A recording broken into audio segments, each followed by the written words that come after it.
अस्सलाम वालेकुम dear students, my name is Mohammad Ziaul Haq. आज हमने पढ़ना है 9th class mathematics review exercise chapter number 1 question number 6। Find two rational number between 4 and 5। अब हमने 4 एंड 5 के दरमियान हमने दो रैशनल नंबर बताने हैं। तो नंबर लाइन पर अगर यहाँ पर बात की जाए, नंबर लाइन अगर ड्रा करें तो नंबर लाइन पर यहाँ पर जो है क्या होगा, अगर 0 है तो फिर यहाँ पर क्या होगा 1 होगा, यहाँ पर 2 होगा, यहाँ पर 3 होगा। अगर मैं ये कहूँ कि 1 और 2 के दरमियान रैशनल नंबर, तो इसमें काफ़ी सारे रैशनल नंबर होंगे जो बट्टे के फॉर्म में होंगे, पॉइंट में होंगे, तो इसी वजह से वो काफ़ी सारे होंगे। लेकिन हमने फाइंड करना है अगर यहाँ पे 1 और 2 के दरमियान हो तो फिर 1 और 2 के दरमियान सिर्फ हमने 2 फाइंड करने हैं। तो यहाँ पे जो क्वेश्चन है वो कहते हैं 4 और 5 के दरमियान आपने कितने बताने हैं, दो जो है रैशनल नंबर बताने हैं। तो सबसे पहले ये दो नंबर आपको गिवन है, यहाँ पर हम लिखेंगे रैशनल नंबर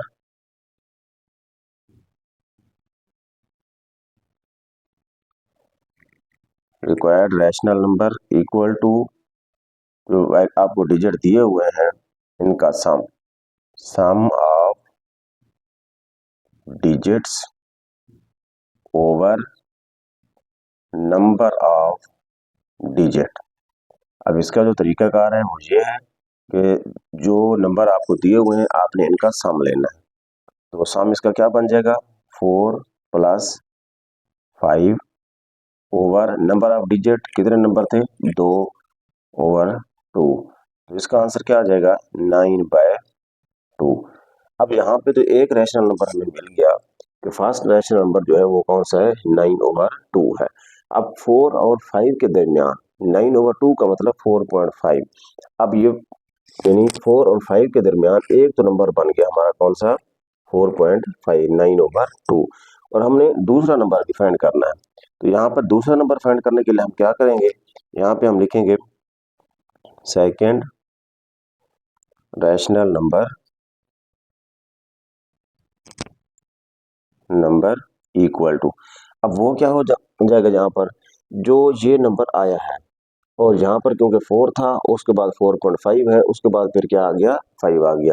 अब हम ऐसे कर सकते हैं कि 4 और 9/2, 4 और 9/2 इन दो के दरमियान अगर बताना हो तो फिर हम क्या करेंगे, फिर इन दो का सम लेके उसको दो पर डिवाइड कर देंगे और हमारा आंसर आ जाएगा, कोई और यानी एक रैशनल नंबर फाइंड हो जाएगा। तो इसी तरह जो है अगर 9/2 और फिर 5 का इनके दरमियान अगर जो है उनका सम लिया जाए, उसको डिवाइड किया जाए, एवरेज यानी ली जाए, तो फिर उसका भी एक और आंसर आ जाएगा, वो भी हमारा क्या होगा यानी 4 और 5 के दरमियान ही कोई रैशनल नंबर होगा। तो इसी तरह हम क्या करते हैं, मैं यहाँ पर 9/2 प्लस यहाँ पर 5 है। अब मैं इन दो का जो है सम ले रहा हूँ। ओवर क्या था 2, क्यों, क्योंकि दो नंबर थे, दो डिजिट थे। अब इक्वल टू, अब इसका जो है क्योंकि इसका बट्टा 1 होगा, जब बट्टा इसका 1 है तो फिर हम इसका एलसीएम ले सकते हैं।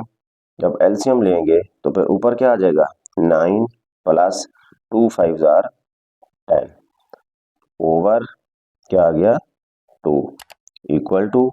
अब यहाँ पे ओवर 2 जो है यूँ समझ लो, हम इसको अगर बाहर ही निकाल दें 1/2 बाहर लिख दें और यहाँ पे क्या हो जाएगा 10 प्लस 9 19 19 ओवर 2 इक्वल टू। अब इसको इसके साथ मल्टीप्लाई करा दो, क्या बन जाएगा 19 ओवर 2 को 2 के साथ मल्टीप्लाई कराओ 4। अब यहाँ पर क्या आ गया 19/4 कौन सा बन गया, सेकंड रैशनल नंबर आ गया। अब रिक्वायर्ड यानी जो हमारे नंबर थे 4 और 5 के दरमियान, तो यहाँ पे हम लिख देंगे two rational numbers between 4 and 5 are, लिख देते हैं two rational numbers between 4 and 5 are.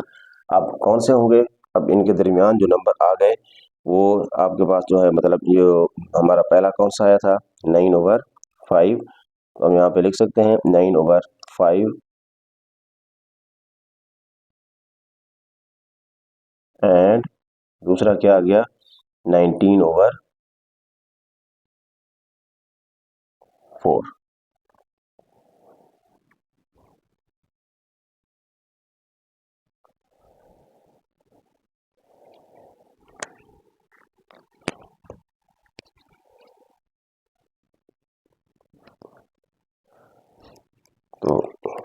19/4।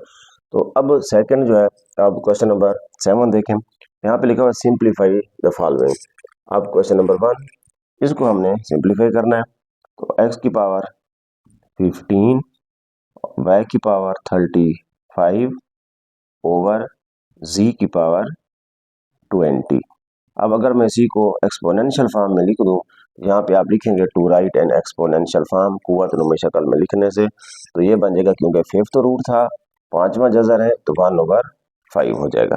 अब फिर इक्वल टू, अब हम क्या करेंगे, ये 1/5 किसकी पावर है, सब की पावर है, सबके साथ मल्टीप्लाई होगी, तो हम इसको लिख देंगे x की पावर 15 मल्टीप्लाई 1/5, y की पावर 35 मल्टीप्लाई 1/5 ओवर z की पावर 20 मल्टीप्लाई 1/5 इक्वल टू, अब इसको इसके साथ काट दो, x की पावर क्या आ जाएगा 3, और यहाँ पर इसको इसके साथ डिवाइड करेंगे तो y की पावर क्या बन जाएगी 7, 7 5 35 ओवर, अब इसको यहाँ पर डिवाइड कर दें तो z की पावर क्या आ जाएगा 4।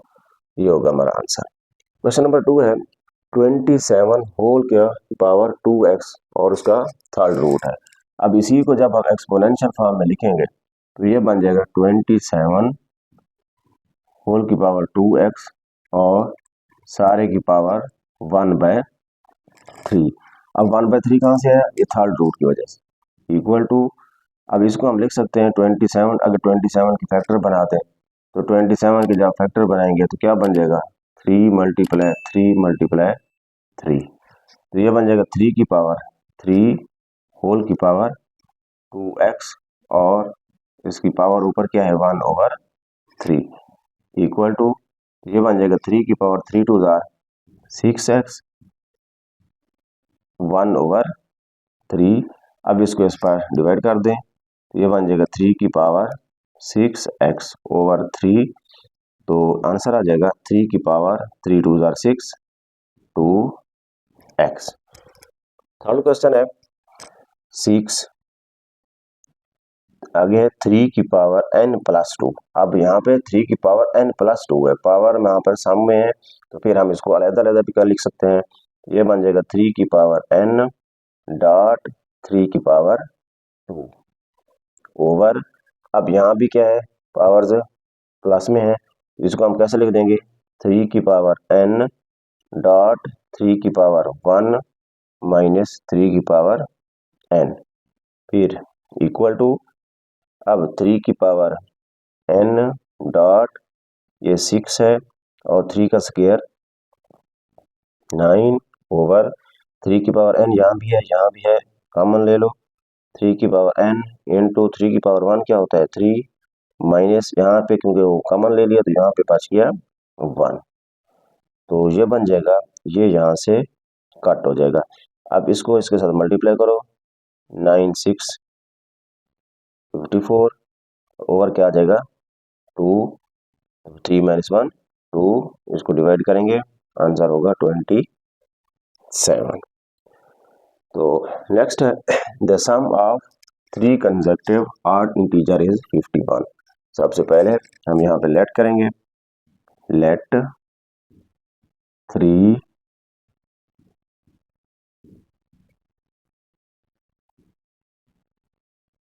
कंसेक्यूटिव